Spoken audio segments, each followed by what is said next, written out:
Que des gens soient choqués que je parle de sexualité, j'entends.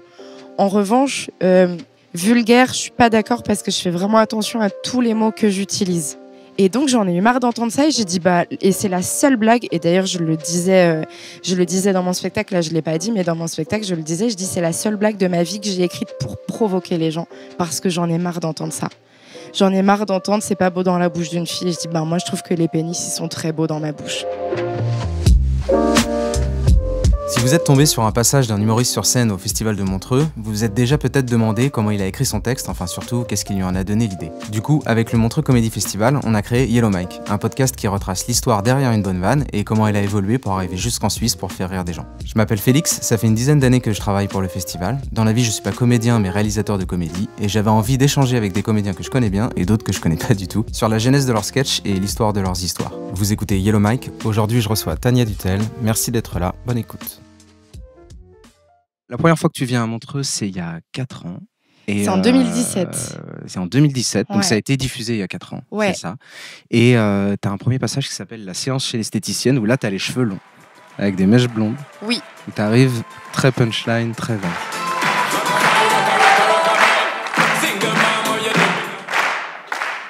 Vous aussi, quand vous êtes amoureux, c'est jamais réciproque? Parce qu'en fait, moi j'ai 28 ans et ma relation la plus longue a duré 2 mois. Ça me fait beaucoup de peine quand je pense qu'il y a des gastros qui durent plus longtemps que ça. Et en fait, on nous dit tout le temps, tu verras, ça va t'arriver quand tu t'y attendras le moins. Et c'est vrai, parce qu'on n'est jamais épilé à ce moment-là. Ça vous est déjà arrivé qu'une personne vous plaise et qu'après, elle parle? C'est marrant parce que la façon que tu as de t'exprimer sur scène, c'est que tu poses souvent des questions intimes et gênantes, en commençant par vous aussi. Ouais. Et en t'adressant directement au public. Moi, je commence toujours mes passages par des liners. J'aime bien ça. Ouais. Voilà, je fais tout le temps comme ça. En principe, j'en mets 3. Je fais tout le temps comme ça. Mais en fait, je crois que c'est aussi venu du fait que, à l'époque, j'entendais quand même beaucoup que les filles étaient moins drôles. Et donc, je sentais, il y a quelques années, que quand je montais sur scène, il fallait que je prouve tout de suite que j'étais drôle. Et c'est aussi pour ça que j'avais commencé à écrire des blagues en une ligne. Et quand j'ai vu que j'aimais bien cette mécanique, pour ça que j'ai commencé aussi mes parties en posant des questions. Et je pense que ça me faisait marrer de faire ça. J'ai vu que ça fonctionnait. En fait, je crois, si mes souvenirs sont bons, parce que c'est en 2016 que j'ai commencé à faire ça, que du coup, après, j'ai essayé de trouver des trucs qui pouvaient arriver à pas mal de gens en disant « vous aussi », ouais. Vous aussi, ça vous arrive de péter en toussant ? J'appelle ça le toupet. Ça marche aussi quand on éternue, mais on part plutôt sur un atchoupet. Et des fois, pour camoufler le bruit, tu retousses. Mais tu répètes. C'est marrant parce que tu sais, quand tu fais des vannes, il y a des plans sur le public, je sais pas si tu as eu l'occasion de regarder, où tu as les gens vraiment, ils sont comme ça, ils ont la main sur le visage pour s'empêcher de rire, mais en même temps, ils peuvent pas s'empêcher de rire. Mais tu sais, il y a un truc un peu de gêne. Est-ce que c'est un truc qui t'a toujours fait kiffer, ou c'est un truc qui est venu parce que tu t'es dit, tiens, c'est marrant, quand je fais ça, je suis plus forte sur scène? Non, j'ai commencé à faire ça assez tard. C'était en 2016. J'avais 27 ans, donc tu vois. Ouais. Et parce qu'avant, je faisais plutôt de l'humour absurde. J'ai commencé à vouloir raconter des choses de l'intime quand j'ai réussi à me détacher du regard des autres. C'est à ce moment-là que j'ai dit, en fait, il y a plein de trucs que je vis. Je sais qu'il n'y a pas que moi qui les vis, donc je vais les raconter sur scène. Il y a un peu plus de 3 ans, je pesais 94 kilos. Donc je crois qu'on peut dire que je suis une ancienne grosse. Et si une seule personne dans la salle dit ancienne, je deviens violente. Merci. En plus, j'ai toujours eu la chance d'être plus grande que tout le monde. Et à l'école, j'adorais quand on jouait aux princesses. Mais je faisais Shrek. Un jour, une amie m'a dit que si Jennifer Lopez ne faisait pas de sport, elle serait comme moi. En gros, elle serait grosse, mais pas que du cul. Eh ben, c'est une copine qui m'a dit ça pour de vrai. Et ça, c'est vrai, ça? Oui, je l'ai pas inventé. C'était un truc de collège ou c'était un truc... Ah non, c'était... ça devait être pas longtemps avant. C'est vrai? Ah oui, j'étais bien adulte, ouais. Ah, c'est ouf. Et donc, du coup, est-ce que c'est des phrases qui t'ont marqué où tu t'es dit, tiens, il faut absolument que j'en parle sur scène? Oui, et en fait, le problème, c'est que ça a l'air tellement gros que les gens pensent que je les ai inventés, alors que tout ce que je raconte, c'est des trucs que j'ai vécu. Absolument tout. Bah ouais. Et du coup, ce jour-là, je me suis recueillie avec moi-même et je me suis dit, Tania, tu viens de devenir une unité de mesure de grosseur de personne. C'est-à-dire qu'il y a l'échelle de Richter pour les tremblements de terre et l'échelle de Tania pour les gros. Donc moi, je suis à une Tania puisque je suis l'unité de mesure de base. Et j'ai su qu'à partir de 0,8 Tania, les cours de poney sont inaccessibles. En fait, je fais ça pour une raison très simple, c'est que j'ai été tellement complexée et tellement gênée de choses que j'ai vécues en pensant avoir été la seule personne au monde à avoir vécu ça. Et en apprenant après que c'était pas le cas, que je me suis dit, en fait, en partageant des moments gênants que moi j'ai vécu, peut-être que ça va décomplexer des gens. Et peut-être qu'ils n'auront pas honte de raconter leurs histoires. Et te décomplexer toi par la même occasion. Ouais. Et effectivement, cette histoire de paix chez l'esthéticienne, j'ai reçu tellement de messages d'esthéticiennes me disant qu'elles avaient vécu la même chose. Donc je me dis, voilà, je suis pas la seule.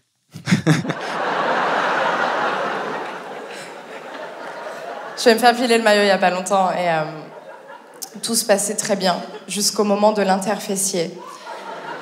Alors l'interfessier, on est allongé sur le dos et on doit lever nos jambes en l'air pour nous écarter les fesses. Vous voyez une vache morte ?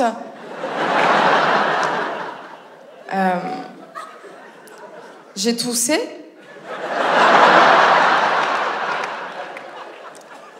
Et en fait, quand ça t'arrive, tu as 3 choix de réaction. Le premier, tu dis j'ai pété. Le deuxième, tu t'excuses. Moi, j'ai choisi le troisième. J'ai fait comme si rien ne s'était passé, rien du tout. Alors que ma tête était beaucoup plus loin de mes fesses que la sienne l'était. Et j'ai entendu mon paix. Et là où j'ai été sûre qu'elle aussi, elle l'a entendu, c'est que je la voyais. Et elle a fait ça. En plus, elle venait de me mettre du talc.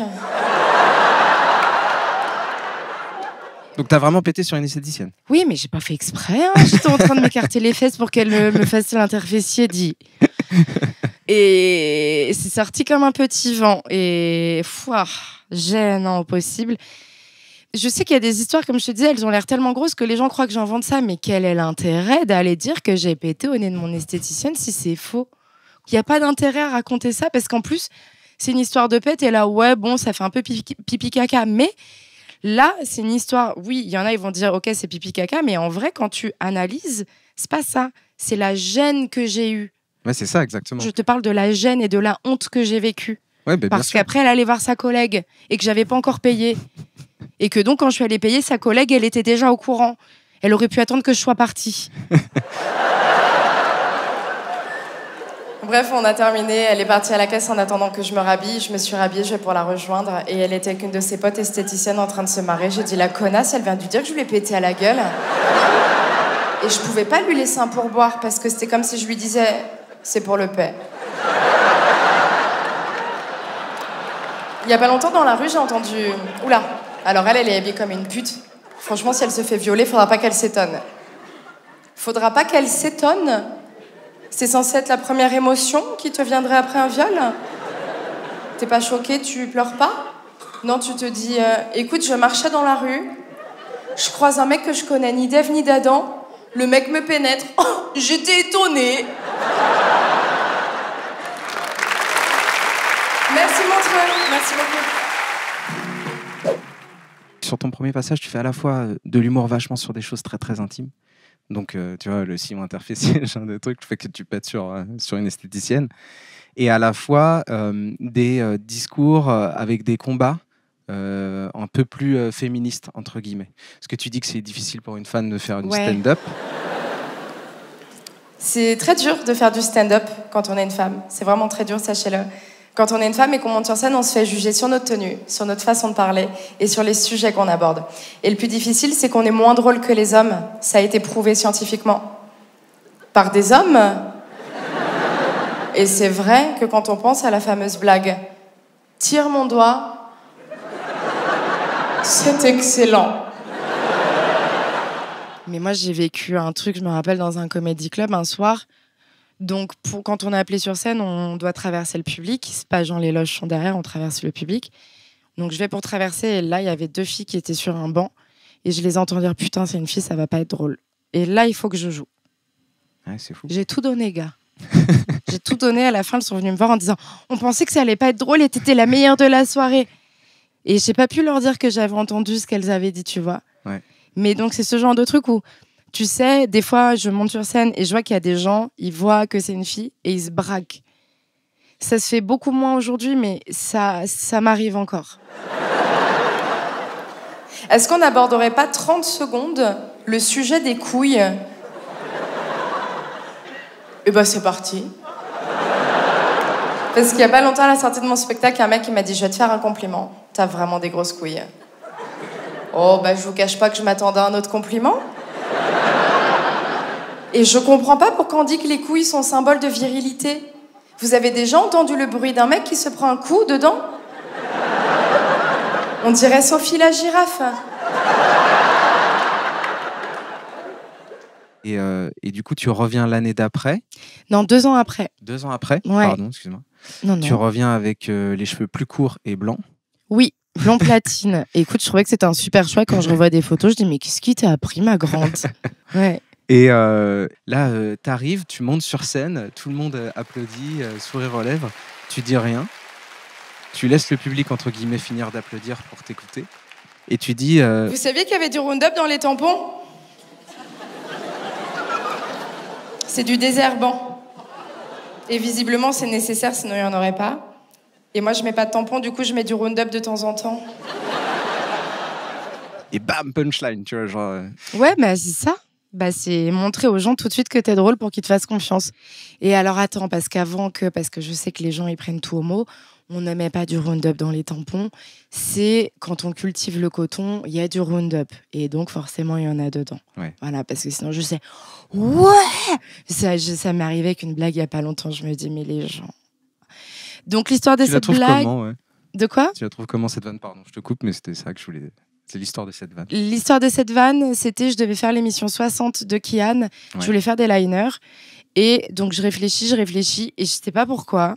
Ça a été une des seules blagues en une ligne que j'ai écrite et qui a marché tout de suite, que j'ai jamais eu à retoucher même un seul mot. Parce que souvent, tu sais, on écrit des trucs et on dit, OK, ça marche, mais il y a un ordre de mots qui fonctionne pas ou c'est pas les bons mots. Et donc, on rebouge des trucs. Et celle-là, je crois que ça a été une des seules que j'ai écrites et qui a tout de suite marché. J'ai rien eu à modifier. Mais voilà, je sais juste que c'était pour l'émission de 60 Kian. Mais je sais plus comment j'ai eu l'idée. Vous aussi, quand on vous demande votre poids, vous enlevez toujours 10 kilos. Je le fais tout le temps parce que j'ai honte. Sauf au ski, j'en enlève que 5 parce que je me dis si ma vie dépend du réglage des skis. Vous avez remarqué que quand on se fait insulter, il y a toujours le mot gros avec genre grosse pute, grosse salope, gros connard. Gros, ça va avec tout, c'est vraiment l'équivalent de la petite robe noire. J'aime pas l'été, j'aime pas quand il fait chaud. En fait, je suis toujours très mal à l'aise quand je dois me lever de ma chaise et qu'il y a la trace de marée dessus. Moi, je me lève pas d'une chaise, genre il s'est rien passé, hein. Moi, quand je me lève d'une chaise, je dois faire ça. J'efface la trace. Comment tu sais qu'il faut remodeler une vanne si elle marche pas? Par rapport aux réactions du public. Ah, donc c'est Comedy Club, tu testes? Ouais. Tu testes Ouais. beaucoup? Ouais. Tu peux pas te dire en écrivant quelque chose dans ta chambre, bon, j'en sais rien, sur une terrasse de café, ça va être drôle, ça va marcher. Je crois que ça va l'être. Et après, il faut que je vérifie. D'accord, ok. Des fois, j'ai raison, des fois, je me plante. Bah, c'est bien. C'est essentiel de passer par les comédie clubs. On est obligé pour vérifier que ça marche. Et c'est pas on va essayer cette blague une fois, c'est on va la jouer 80 fois grand minimum en comédie club. Ce que les gens savent pas d'ailleurs, parce que quand tu arrives à Montreux, ta vanne, en fait, tu l'as déjà exploitée. Oh, mais ils croient qu'on a écrit le texte le matin même. Hein. Et en fait, tu la couches quelque part, parce que est-ce que tu la rejoues après? Ben, en fait, des fois, tu sais, on est appelé pour plusieurs captations la même année. Et c'est compliqué de lâcher trop de passages différents parce qu'après, les gens, quand ils viennent voir ton spectacle, ils ont déjà beaucoup vu sur Internet. Donc, des fois, quand j'ai plusieurs captations, par exemple, tu vois, il y a des trucs de l'émission 60 où on n'a qu'une minute de blague et je pouvais en reprendre une ou deux que je mettais dans un autre passage. Des fois, je fais des petites combinaisons. L'esthéticienne, je l'ai sorti plusieurs fois aussi. Mais je fais des combinaisons. Je mets un truc qui est déjà sorti avec un truc qui n'est pas sorti. Voilà, je change mes passages. D'accord. Ça vous est déjà arrivé qu'une personne vous plaise et qu'après, elle parle? Ça m'est arrivé sur Tinder, je rencontre Ludovic, on se plaît, donc on décide de se rencontrer en vrai. Je le vois arriver de loin, je le trouve très beau. Là, il se rapproche et j'entends « Salut Tania, désolée pour le retard !»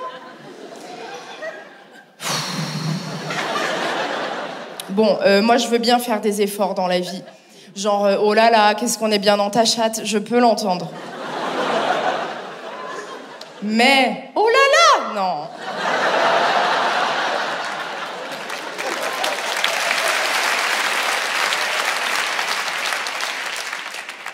Des fois, j'ai des amis qui me disent qu'ils couchent avec des femmes religieuses et en fait, ils m'ont appris qu'ils passent par derrière pour qu'elles restent vierges. Je ne le savais pas. Et moi, je ne juge pas les religions. Je comprends qu'elles ont envie d'éviter un rapport parce que c'est péché. Mais Dieu, il le voit que t'es en train de te faire enculer, ma grande. Et là, du coup, effectivement, tu fais cette vanne sur les femmes religieuses qui se font sodomiser. Qui était une vanne qui était pour toi, d'ailleurs, un peu posée comme ça et qui a été rebalancée sur TikTok et qui a fait des millions de vues, apparemment. En fait, la première fois que j'ai entendu ça, moi, je viens vraiment de la campagne profonde et j'ai un copain qui me dit qu'il couche avec une meuf religieuse et que il l'encule pour qu'elle reste vierge. Et je me dis, c'est un cas isolé. V'là-t-il pas que j'arrive à Paris et que j'ai plein de potes qui me disent qu'ils font ça. Je me dis, mais c'est quand même fou. Et ça veut dire que ces filles se font enculer pour rester vierges. Et mon Dieu, que ça doit faire mal de faire ça tout le temps. Et du coup, j'en parle à des potes et ils me disent, mais c'est hyper drôle. Et je sais qu'il y en a deux qui me disent, franchement, si tu la fais pas, moi, je la prends. Et du coup, je dis, bon, apparemment, ça a l'air drôle. Et donc, j'ai commencé à la faire et c'est vrai que ça marchait très bien. J'ai eu peur que des gens se sentent insultés. Ouais. Effectivement, je crois que c'est arrivé un soir. Je pense que c'est une femme qui devait avoir un anus à peu près gros comme ça. Mais c'est pas de ma faute, en fait. Déjà, tu viens choquer des gens sur leur intimité. Et si en plus, tu viens parler aux personnes qui sont vraiment rigides par rapport à cette intimité, c'est-à-dire des gens qui pratiquent vraiment une religion où il faut être pudique, tu vois, forcément, il faut s'attendre à ce qu'il y ait des petites... Alors, si tu fais un truc où il faut être pudique, il faut pas aller dans les comédie clubs. Hein, parce que les humoristes sont pas pudiques. Hein. C'est vrai. Ah oui, il faut pas faire ça. Été égale débat sur le burkini. Et alors le burkini, moi je ne suis pas pour, mais je suis pas contre parce que j'en ai rien à foutre. Parce qu'en fait, si moi demain j'ai envie de me baigner avec une plume qui tient par la seule force de mon anus, j'ai pas envie qu'on me dise que j'ai pas le droit de le faire. Et alors je me rappelle avoir vu une femme se baigner en burkini il y a 2 ans et mon souvenir c'est que mes yeux n'ont pas pris feu. Enfin, je veux dire, ma vie d'avant, elle me manque pas, quoi. Après, si on doit commencer à donner notre avis sur ce que les gens peuvent ou ne peuvent pas faire, moi, ce que j'aimerais, c'est que les gens qui ont les orteils qui se croisent arrêtent de porter des chaussures ouvertes l'été.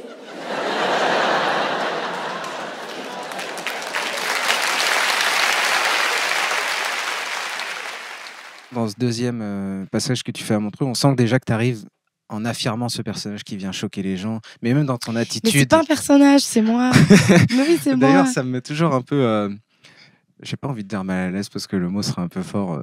Je sais que même mal à l'aise les gens. C'est que tu as la capacité, je trouve, de regarder au fond des yeux des gens et on a l'impression qu'on ouvre notre âme, tu sais, de rien pouvoir cacher. Tu vois ce que je veux dire? Oui, mais parce qu'il y a beaucoup de gens, quand ils te regardent pas dans les yeux. Moi, je regarde dans les yeux. Je fais ça aussi. Mais je sais que moi, mon regard, il veut tout dire. Je le sais. Mais je trouve que c'est une vraie puissance parce que à l'audio, je pense qu'on le sent pas parce que voilà, je fais un podcast, je passe des passages qui sont à l'audio. Mais je trouve que c'est une vraie puissance que tu as sur scène. Tu as ce charisme juste avec le regard où tu peux arriver sur scène, imposer un silence et en même temps être tout à fait en confiance et attendre le bon moment pour sortir la vanne. Ça, c'est un truc qui est venu avec le temps, avec la confiance. Est-ce que tu me parles de ça? Ouais, je crois que c'est venu avec le temps. Et c'est hyper étrange parce que c'est un truc qu'on me dit souvent. On me dit, putain, mais tu fais tellement bien les silences. Et du coup, je suis là, bah merci, mais mes blagues, elles sont bien ou pas?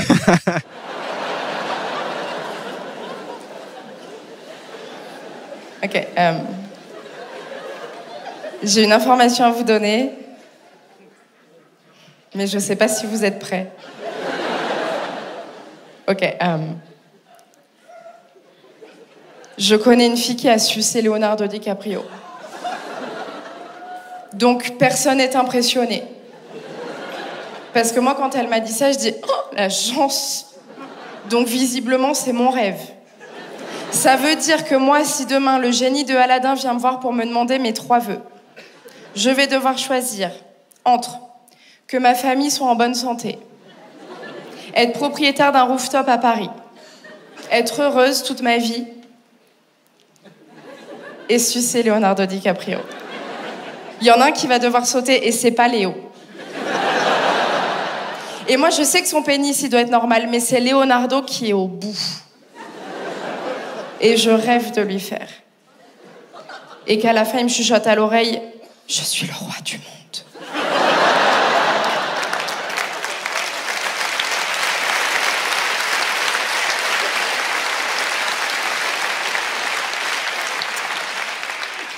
Alors des fois, il y a des gens qui sont choqués quand je dis ça parce que c'est pas beau dans la bouche d'une fille. Moi, ça m'énerve d'entendre ça et en plus, je trouve que c'est faux. Moi, je trouve que les pénis, ils sont très beaux dans ma bouche. Ça accessoirise mon visage. Il y en a, c'est les piercings, moi, c'est les bites. Il y a aussi, je trouve que les pénis, ils sont très beaux dans ma bouche, ça accessoirise mon visage. Ouais, figure-toi que j'ai revu cette blague dans la cérémonie des Césars l'année d'après. Yes. Ouais. À Montréal, j'écrivais pour un gala pour aller jouer à Québec. Et je crois, si mes souvenirs sont bons, j'étais avec un pote, on était chez lui en train d'écrire. Et je crois que justement, j'avais vu encore des commentaires avec des gens qui disaient que j'étais vulgaire, tout ça. Et j'étais là, mais je fais attention à tous les mots. Parce que autant que des gens soient choqués que je parle de sexualité, j'entends. En revanche, vulgaire, je suis pas d'accord parce que je fais vraiment attention à tous les mots que j'utilise. Vraiment, si tu analyses la façon dont j'en parle, ce n'est pas vulgaire parce que je fais hyper attention. Ouais, j'ai un langage hyper soutenu. Et donc, j'en ai eu marre d'entendre ça et j'ai dit, bah, et c'est la seule blague. Et d'ailleurs, je le disais dans mon spectacle, là, je l'ai pas dit, mais dans mon spectacle, je dis, c'est la seule blague de ma vie que j'ai écrite pour provoquer les gens parce que j'en ai marre d'entendre ça. J'en ai marre d'entendre, c'est pas beau dans la bouche d'une fille. Et je dis, bah, moi, je trouve que les pénis, ils sont très beaux dans ma bouche. Et ça t'amuse de les provoquer, les gens? Sur ça, ouais, parce que vraiment, je te jure, je joue tellement dans des endroits où les gars, ils racontent des trucs pires, hyper trash, et où eux, ils font pas attention au langage qu'ils utilisent, que je me dis, comment tu peux dire ça de moi, quoi. Et vraiment, et là, j'ai fait un passage cette année avec Jessie Varin et Fanny Ruet. Alors, je remets dans le contexte. Au Festival de Montreux, il y avait un gala avec Guillermo Guise et Jérémy Crédville. Et à un moment donné, ils ont fait monter sur scène Jessie Varin, qui est la...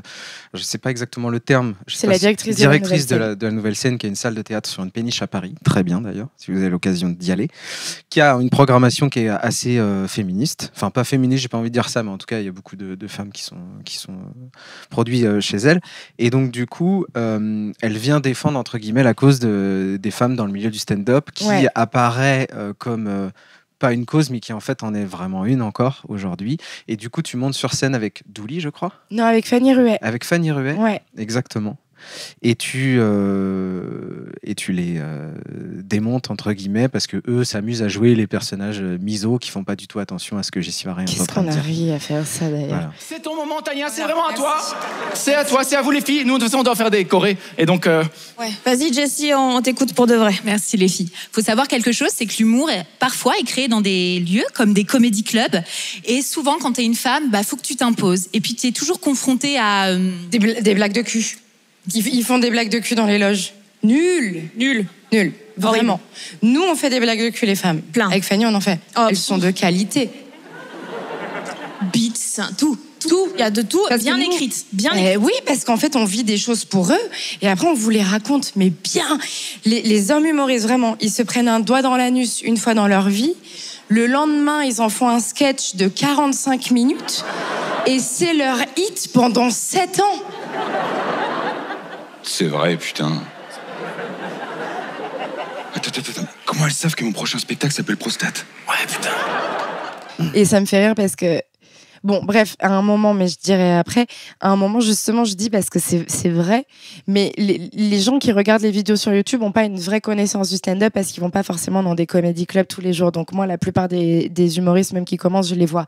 Et il y a un truc que j'ai remarqué, c'est qu'un gars, quand il se prend un doigt dans le cul, le lendemain, il écrit 7 heures dessus. Hein. Et c'est vraiment son hit pendant 7 ans, quoi, tu vois. Et nous, ben, les règles, on n'a pas le droit, alors qu'on les vit quand même une semaine par mois pendant plus de 30 ans. Tous les trucs féminins, non, ça, il faut pas. Les gars, ils se prennent un doigt dans le cul, mais c'est un nouveau monde. Hein. Tu trouves pas que ça commence un peu à se modifier, ce truc-là, que c'est un petit peu plus... Je croyais. Accessible, et facile. puis, va regarder les commentaires, Félix, je t'en supplie. D'accord. Va regarder les commentaires. Tu verras. Tu vois, vraiment, j'ai dit... Là, quand j'ai tourné en décembre, j'ai dit, il faut qu'il y ait rien sur la sexualité. Rien. Parce qu'ils n'arrêtent pas de dire toutes les meufs sont obligées de parler de ça. Eh ben regarde, on ne fait pas que ça. Oui, on en parle, mais c'est pas parce qu'on en parle sur un 7 minutes que notre heure entière ne parle que de ça. Sur eux, je pense. Sur ces gens-là. Ouais. Putain. Parce que je sens que t'es habité par cette cause-là. Mais parce que je trouve que ils critiquent, mais et des fois il y a des critiques constructives, mais souvent dans les critiques quand t'analyses, t'es là, mais tu n'as même pas écouté mon passage en fait. Enfin, dire, elle est encore en train de raconter comment elle s'est fait casser le cul, alors que je raconte comment j'ai branlé un gars avec mes pieds, mais c'est même pas la même thématique.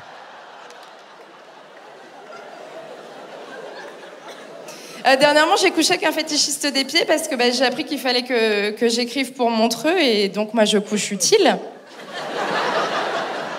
Et en fait, quand il m'a annoncé ça, je dis oh la mauvaise nouvelle. Pas pour lui, hein, pour moi, mes pieds sont dégueulasses. Ils sont pas sales, ils sont moches.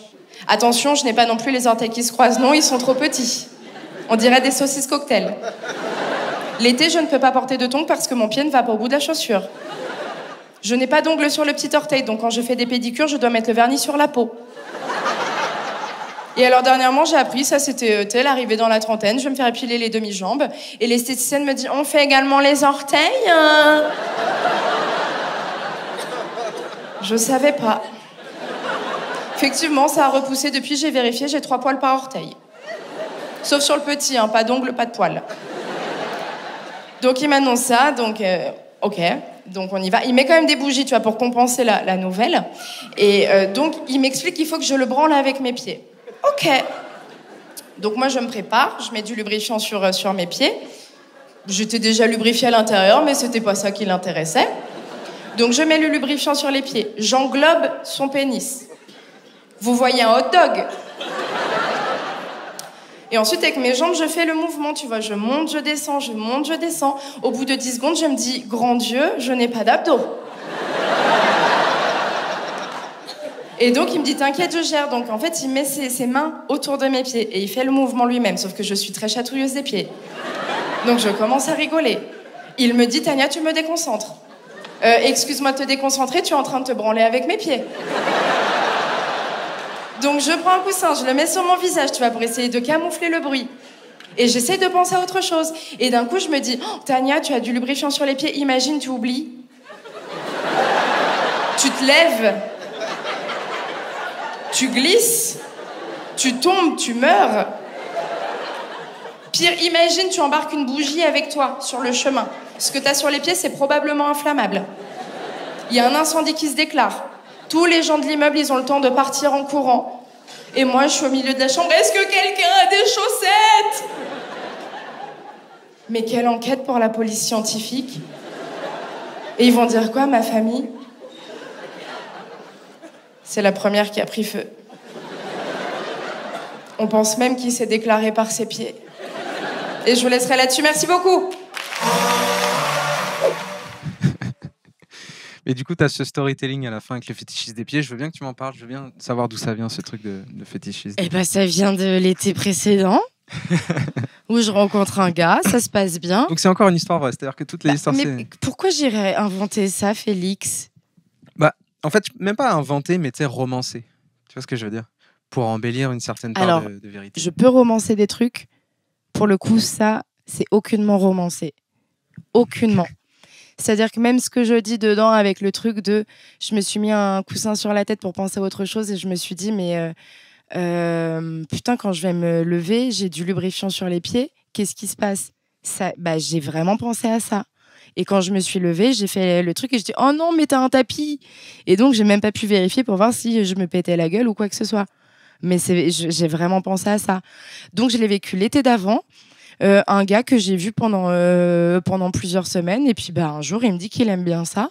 Je me dis, écoute, pourquoi pas essayer? Moi, tant que c'est pas un truc au pire, qui ça me fera 3 minutes sur scène. Exactement, au pire, ça me fera 3 minutes sur scène. Et non, mais tu sais, si vraiment on me propose un truc où je me dis, j'ai pas du tout envie, ok, mais là, c'est pas... Enfin, branler quelqu'un avec ses pieds, c'est pas non plus un truc complètement incroyable, quoi. En fait, ce qui est drôle, c'est que t'as du mal à te... Je pense que de comment tu le décris, t'as la volonté d'être sérieux pour faire en sorte de passer un bon moment, mais c'est plus fort que toi, quoi. Je suis hyper chatouilleuse des pieds. Hein. Et du coup, t'as la scène... Enfin, on se projette vraiment dans la scène, c'est génial. Enfin, je trouve que ce passage, il est vraiment drôle. Ah non, mais tu me déconcentres, tout ça... J'ai tout ça s'est passé comme ça. Ça s'est passé comme ça. Tu le revois plus? Je suis toujours en contact avec lui, si. Et il rigole quand il vient voir ce passage sur scène? Mais je sais même pas s'il l'a vu. Du coup, c'est sur Internet. Ouais, mais je sais même pas s'il m'en a déjà parlé en vrai. Putain, c'est drôle. On va lui un texto. J'y avais pas pensé. J'avais pas pensé à ça, mais ouais. Et du coup, t'es revenu cette année avec un 3e passage. Ouais. Où là, t'as les cheveux lisses. Tout à fait. Bruns, plus courts. Ouais.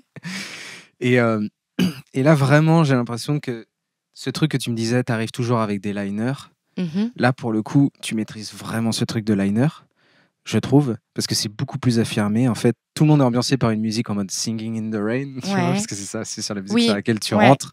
Et t'arrives avec ton gimmick. Et là, tu poses 5 ou 4 questions au public.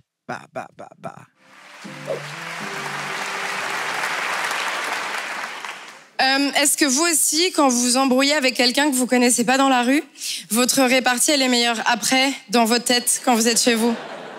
Ouais.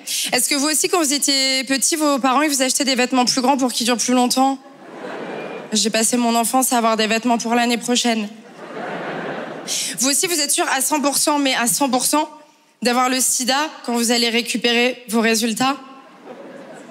Même pour la glycémie? Et est-ce que ça vous est déjà arrivé qu'un SDF vous demande de l'argent et que vous lui répondiez non merci? Ok. Bonsoir. Merci de m'avoir répondu. Ce qui est bien, c'est qu'en fait, tu fais toutes ces punchlines-là, que tu maîtrises les liners et t'aimes bien rentrer avec des liners là, et ensuite tu dis bonsoir. Un truc que tu ne disais pas avant. Ouais. Et je trouve qu'on est vachement plus dans la présentation de ton personnage, encore une fois, et toi sur scène. Tout à fait. Mais on est vachement plus dans un truc maîtrisé, tu vois. Je sais pas, j'ai été vraiment en galère pour ce passage de l'année dernière. Moi, personnellement, j'en suis pas du tout contente. Ah ouais? Ouais, je suis pas du tout contente de ce passage-là. Je me suis mis cette grosse pression de pas du tout vouloir parler de sexualité. Ok. Très bêtement.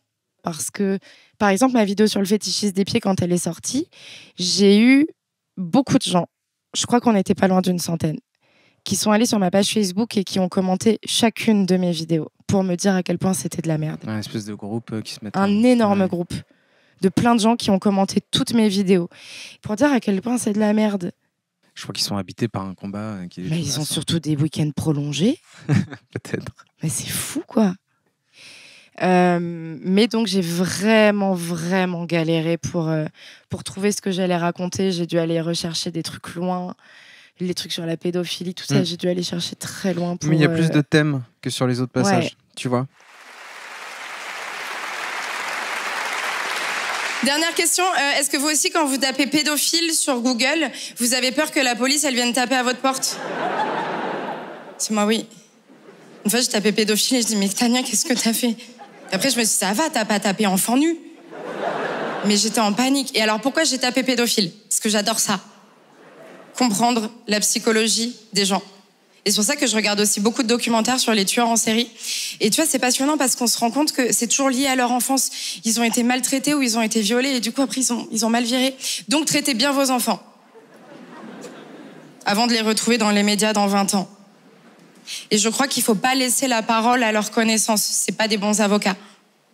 Leurs arguments vont pas. On comprend pas. Il disait toujours bonjour. Qu'est-ce qui a bien pu lui passer par la tête pour qu'il tue toute la paroisse du village? Je crois qu'il faut arrêter avec cette légende comme quoi les gens polis sont innocents. Parce que je pense vraiment que Guy Georges, il disait bon appétit à ses parents. Et en tout cas, en faisant cette recherche, je me suis rendu compte d'un truc, c'est que Internet, c'est bien foutu. Pourquoi? Parce que moi, quand je fais une recherche pour un nouveau canapé, après, j'ai des photos de canapé partout. Là, j'ai pas eu une seule photo de pédophile sur mon Facebook. Sinon, moi, je suis quelqu'un de plutôt rigide. Déjà parce que je supporte pas les gens qui disent « je suis quelqu'un qui ». Et les gens qui disent « je suis quelqu'un ». Ça passe pas. Et donc, moi, je suis quelqu'un de plutôt rigide.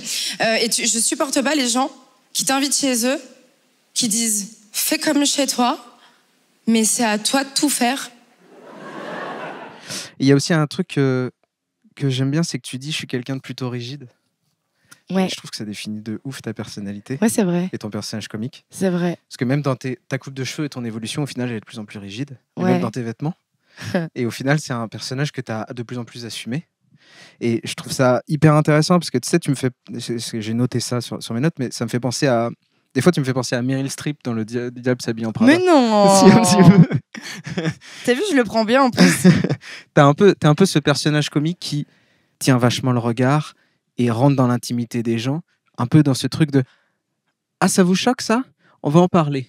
Juste pour le plaisir d'en parler. Et je trouve que c'est une évolution qui est très forte dans les 3 passages quand tu vois ces 3 passages-là, quoi. Ah, donc toi, t'as préféré mon 3e passage?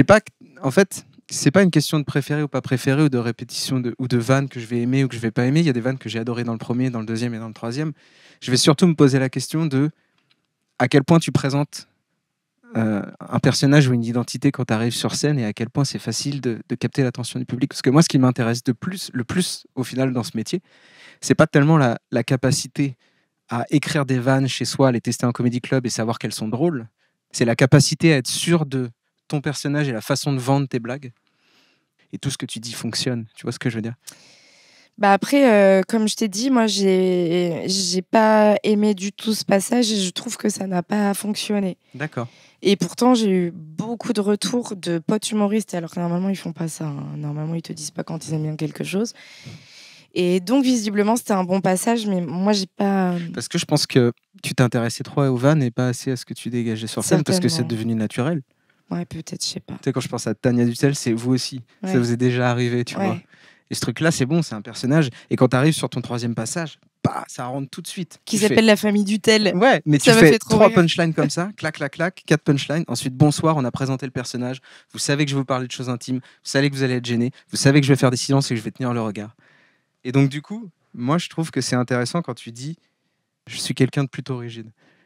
Voilà, je voudrais que tu me parles de ça. Est-ce que ça t'est venu comme ça naturellement ou est-ce que c'était juste pour enchaîner une vanne? Parce que je trouve que ça dit vachement de ton perso. En fait, il y a une fille que je voyais beaucoup à un moment, une copine, et elle m'invitait à dire... Moi, quand j'invite des gens à manger chez moi, ils arrivent, c'est tout prêt. Elle, j'arrivais, elle commençait à préparer à manger et en plus, il fallait que je l'aide. C'était les trucs aussi de... elle te proposait un verre, elle me disait fais comme chez toi. La vaisselle n'était pas faite. Il fallait que je lave mon propre verre. Et c'est là où je me suis dit mais en fait je suis hyper rigide. Et du coup voilà. Ah, t'as fait une introspection sur toi. Ouais. En fait, je suis casse-couille sur les détails où je trouve que il y a un respect qui va que dans un sens. Et ça j'aime pas. Ouais. J'ai été élevée quand même pas mal à l'ancienne et du coup j'aime bien quand... Je sais pas si j'arrive à l'heure, ben j'aimerais bien que tu arrives à l'heure. Ou alors, tu sais, les gens, ils te donnent rendez-vous, ils te préviennent à l'heure du rendez-vous qu'ils vont avoir 10 minutes de retard. Ouais. Ben enfin, tu le sais depuis que t'es parti de chez toi. Tu vois, ce genre de truc, ça me rend folle. Et après, dans les défauts que j'ai acceptés, c'est que j'ai aussi accepté le fait que j'avais l'air froide. Et donc, sur scène, j'ai l'air aussi froide. Parce que je l'ai accepté. Ouais, et justement... C'est marrant parce que comme tu es sur scène, tu es aussi un peu comme ça dans la vie. Quand tu arrives dans un groupe, quand on parle en soirée, tout de suite, tu peux te mettre dans une posture où tu regardes profondément les gens, puis tu vas poser des questions où tu sais que ça fait mouche. Parce que tu m'as déjà vu en soirée, Félix ? Bah oui. Non, je sors jamais. Je suis très mal à l'aise en société. J'ai peur des gens. Je reste chez moi. Alors, en début de soirée. Mais des fois, tu manges et tout. Bah, Montreux. Ah, Montreux. Parce que j'étais obligée d'être là. C'est vrai. Mais quand je suis invitée à des soirées, je dis je viens et je n'y vais jamais parce que j'ai une angoisse interne où je me dis il y a des gens que je vais pas connaître et je suis trop mal à l'aise quand il y a des gens que je connais pas. Et donc, je reste chez moi. Je suis très mal à l'aise en société. Et la scène? C'est pas pareil, la scène. Pas pareil. Différent. Ouais. Et après, tu parles aussi de... J'avais parlé parce que tu parlais du fait que tu as été élevé, tout ça, tu en as pas mal parlé dans ce podcast-là. Parce que tu finis tout le truc sur la famille Dutel avec ta maman, j'imagine que du coup, c'est pas inventé, qui invente des mots et qui utilise des expressions de manière différente que les autres. Sinon, moi, dans la vie, j'ai été élevée par une maman qui parle très mal le français. J'ai appris à l'âge de 15 ans qu'on dit un Bermuda et pas un Bernuda. Déjà. Là, pendant la période Covid, elle m'a dit « T'inquiète pas, Tania, je mets du gel hydraulique toute la journée. » Le zip, pendant des années, pour moi, c'était une bringuette. Tiramisu tsunami, c'est pareil. Et le choc que j'ai eu le jour où j'ai appris en décembre 2004 que la Thaïlande avait été recouverte par du mascarpone. Et peut-être que parmi vous, il y a des gens qui peuvent se reconnaître parce que j'ai des amis qui sont enfants d'immigrés et ils me disent que leurs parents parlent mal. Mais ma mère n'a même pas cette excuse. Moi, j'apprends des nouveaux mots tous les ans. C'est-à-dire que ma solution aujourd'hui, c'est de lire le dictionnaire. Oh putain, on dit pas tête d'oreiller.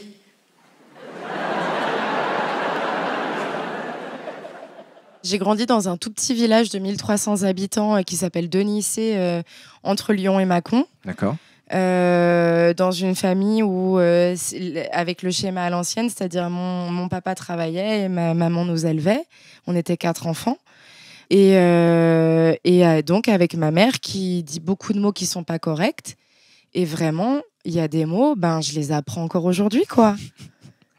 Et donc des fois, je dis des trucs et les gens me regardent bizarrement. Je dis « Oh non, ma mère m'a encore dit un truc que je crois que c'est ça et c'est pas ça. » Et c'est hyper gênant. Ouais, c'est vraiment un truc qui t'arrive régulièrement. Donc la tête d'oreiller. La tête d'oreiller, c'est vraiment un truc que tu disais. J'ai su ça très tard. Le dernier mot que j'ai appris, c'était il y a 2-3 ans. J'étais dans le train, je regarde une série sous-titrée et je vois le mot Miro. Et je dis, qu'est-ce que ça veut dire? Je googlise, je vois gens qui voient mal. Je dis, on dit pas miron Parce que ma mère, je sais pas pourquoi personne ne dit ce mot-là, mais ma mère dit quand même tout le temps, je suis pas miron. Et là, j'envoie un message à mon grand frère, je dis, tu savais, Rudy, qu'on disait miro et pas miron? Et là, il me dit, oui, j'ai appris ça il y a quelques années. J'ai dit, mais enfin, il faut partager ce genre d'informations. Et donc, voilà, elle sait que j'ai sorti ce passage où je parle d'elle sur Montreux. Elle fait comme si elle avait honte, mais je vois dans son regard qu'elle est contente que je parle d'elle. Et donc, la dernière fois que je suis chez mes parents, elle est trop fière de me raconter qu'elle promène le chien de ma sœur. Elle croise une voisine et elle lui dit, voilà, le chien, il est atteint de nazisme. Donc là, la voisine la regarde en se demandant ce qu'elle dit. Donc ma mère est bête, elle dit, oui, il est atteint de nazisme. Et seulement la deuxième fois qu'elle prononce ce mot-là, elle se dit, je crois que ce n'est pas le bon mot. Et en fait, elle voulait dire nanisme. En fait, ta mère, elle écrit des vannes pour toi. Non, mais ouais. Ouais, c'est ça. Un jour, j'étais à table avec ma famille, je devais avoir à peu près 12 ans. Et ma mère se lève de table et elle nous dit, bon, avec votre père, on a réfléchi. Je regarde mon père, il sait pas de quoi elle va parler. Mais il dit, oui, oui. Tu sais, parce que mon père, il est comme tous les pères, il veut pas s'embrouiller avec ma mère. Et il sait à l'intonation de la voix de ma mère s'il faut dire oui ou non. Tu veux du pain? Il dit oui, normal. Tu veux du pain? Il sait que s'il dit oui, il se le prend dans la gueule.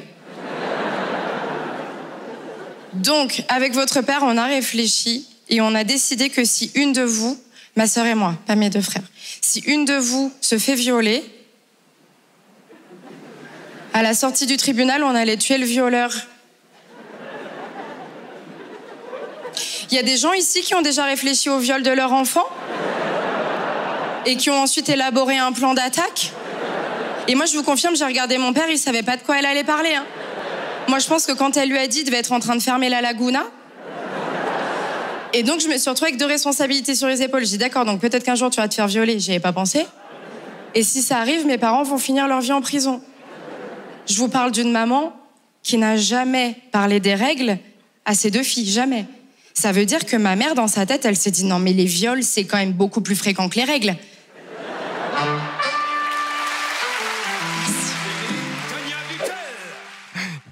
Donc toi, t'es parti de ce petit village, t'as fait tes études à Lyon, peut-être, je sais J'ai pas. fait 1 an à Lyon et après je suis arrivée à Paris à 19 ans. Tout de suite avec l'envie de faire du stand-up? Non, Ouais. je savais que je voulais jouer. Théâtre. Ouais, Ouais. mais j'aimais pas le théâtre classique, c'est pas quelque chose qui m'attirait. Et donc j'ai commencé mes études en septembre et en octobre ou novembre, j'ai une copine de classe qui m'a emmenée voir le spectacle de Mustapha El Atrassi au théâtre Le Temple à cette époque-là. Et quand je l'ai vu, je dis c'est ça que je veux faire. Enfin, être toute seule sur scène, quoi.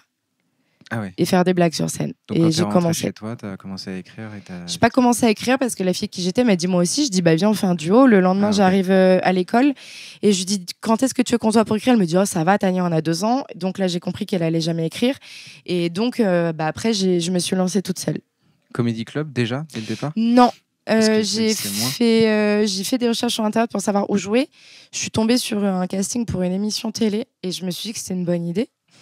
Et je ne dirais pas, mais c'était sur une chaîne locale. Je ne veux pas que ça puisse être retrouvé. Si un jour, moi, je veux sortir cette vidéo, ça sera ma décision. En attendant, non. Ça marche. Et donc, j'ai fait ce casting et j'ai été prise. Et après, une des personnes qui travaille sur cette émission donnait des cours d'écriture et je me suis inscrite. Et j'ai commencé comme ça. Ok. Moi, il y a juste un truc pour finir le podcast. Qui m'intéresserait de savoir, parce que j'aime bien finir avec un humoriste qui est monté sur scène à Montreux mais qui n'est pas toi. Et c'est pas forcément pour faire de la promo, c'est plutôt soit un humoriste où tu te dis tiens on a les mêmes styles de comédie, ou alors un humoriste que t'aimes juste simplement mais qui peut être à l'opposé de toi. Et juste si tu devais finir ce podcast avec un humoriste qui n'est pas toi, ce serait qui et pourquoi? Eh ben Shirley Soignon. Ok, très bien. Je suis allée voir son nouveau spectacle fin mars à Paris. Et elle joue le 12 juin au Théâtre de l'Atelier. Et j'ai adoré son spectacle. Ce que j'aime chez Shirley, en fait, j'aime dans le stand-up quand il y a du fond et que tu apprends des trucs. J'aime ça. Parce que quand c'est drôle, c'est super. Mais je sors du spectacle et je ne me rappelle pas de quoi tu as parlé. Ouais. Et elle, je me rappelle des thèmes qu'elle a abordés. Et je pense que je peux me rappeler de tous les thèmes qu'elle a abordés.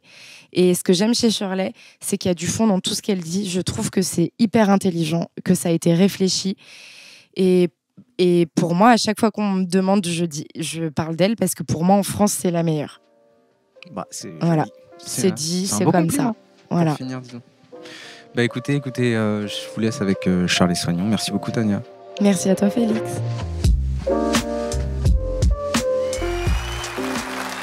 On va parler de féminisme, les gens. Les féminismes, c'est vachement bien, un truc positif qui se passe. Les mecs, vous êtes super en ce moment, vous dites des trucs hyper positifs. J'entends des mecs se dire entre eux, les gars, si vous faites peur à une fille sur un trottoir le soir, changez de trottoir, ok? C'est cool, c'est très cool, mais j'ai mis du temps à comprendre que je faisais partie des gars qui devaient changer de trottoir aussi. Je l'ai compris un soir parce que je suis derrière une fille et elle accélère, tu vois, je me dis, il y a un gars derrière nous. T'as compris, j'ai accéléré. Elle a vécu le pire harcèlement de sa vie, hein. Ah, je l'ai dépassé. J'étais là, mais qu'est-ce que tu fais? Et on est dans une équipe de foot avec le mauvais maillot. Ah, je suis avec toi. Arrête de courir, y a personne. Elle a dû voir un ouf, calme-toi, on est seuls, toi et moi. J'ai partie des gens inoffensifs qui font peur quand même, c'est terrible. La fois, j'avais un date avec une fille de 1m80, je fais 1m59. Et à ce moment du date, à la fin où elle te regarde, genre, j'espère que tu vas m'embrasser. Enfin, elle fait, j'espère que tu vas m'embrasser. J'espère que tu vas te baisser, connasse, surtout, parce qu'il va rien se passer sinon, en fait. Ne regarde pas avec tes yeux comme ça, qu'est-ce que je fasse? Putain, je vais pas sauter. Mettre un coup de tête. Il y a plein de trucs qui me sont passés par l'esprit, genre, je me suis dit, quoi, je mets une béquille, genre, voilà, la romance. Ça va mettre une balayette pour t'emballer, putain. Donc je suis parti. Je fais pas partie des filles qui se font agresser dans la rue, tu sais, j'ai mes potes, plein de potes à moi, elles ont des pute, toute la journée. J'ai pas cette chance, hein. Jamais. Une fois, ça m'est arrivé, une fois, et j'étais pas prête, parce que c'était la première fois, le mec m'a fait j'étais là, oui. J'étais flatté, c'était pas la bonne réaction, on est bien d'accord? J'étais là, ok, c'est pour moi cette fois. Casting sauvage. Alright baby, qu'est-ce que tu veux? Il m'a dit cette phrase incroyable, il a dit, tu veux pas me sucer s'il te plaît? J'étais perturbé, le mec dit s'il te plaît. La première fois que je me fais agresser, le gars est poli. Je suis obligé de répondre poliment, du coup j'étais là, ok, en même temps j'ai une bouche, il a un pénis, ça marche, hein, putain. En plus j'ai du temps, j'aime bien rendre service. Qu'est-ce que ferait une fille, Shirley? Qu'est-ce que ferait une fille? Et du coup j'ai commencé à parler avec lui, parce qu'il était plutôt sympa en plus. Et je lui ai dit, mais comment ça fait que tu demandes ça comme ça dans la rue? Il m'a dit, des fois ça marche.